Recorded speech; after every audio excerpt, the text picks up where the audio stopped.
मला वाटतं उद्धव ठाकरेजींनी त्याचा विचार केला पाहिजे. त्यांच्यावर मी काही बोलणं योग्य नाही. त्यांनी त्यांच्या स्थानाचा विचार त्यांनी स्वतः करायचा आहे. मी त्यांचं स्थान ठरवून काय होणार.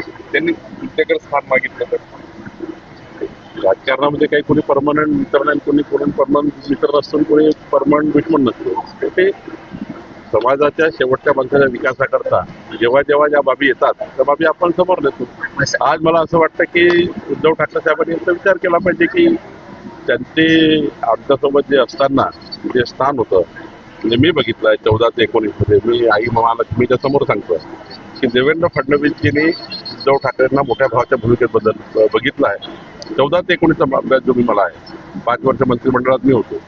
म्हणजे कितीतरी वेळा माननीय मुख्यमंत्री देवेंद्र फडणवीसजी एखादा निर्णय करायचा असेल तर उद्धवच्या घरी जाऊन करायचे, मातोश्री जाऊन करायचे, मातोश्रीवर चर्चा करायचे, मातोश्रींनी सांगितलं तेच व्हायचं. हे देवेंद्रजी मी बघितलं आहे. असे मुख्यमंत्री देवेंद्रजी बघितले आहे की एखाद्या वेळी आम्ही एखादी गोष्ट बाब सांगितली आणि ते बाजूला सारू, जे उद्धवजी सांगाल ते करायचे, असे देवेंद्रजी मी बघितले आहे. त्यामुळं देवेंद्रजी आणि आम्ही उद्धवजींना हे प्रथम स्थानावरच ठेवलेलं आहे.